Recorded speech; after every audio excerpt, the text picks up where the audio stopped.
السلام نے جواب دیا، سکینہ یہ اپنے گھر جاتے ہیں۔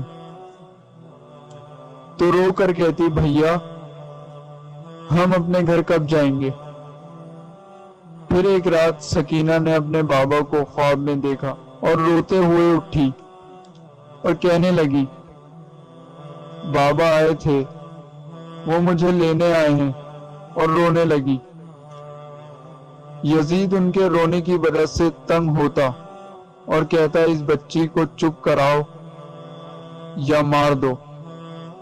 پھر جب یزید کے سپاہی قید خانے میں آئے تو امام سجاد علیہ السلام نے کہا، یہ اپنے بابا کا سر چاہتی ہے، اس کو سر لا کر دے دو، یہ چپ ہو جائے گی۔ جب امام حسین علیہ السلام کا سر آیا، بی بی نے روتے ہوئے اپنے ننھے ننھے سے ہاتھوں میں سر کو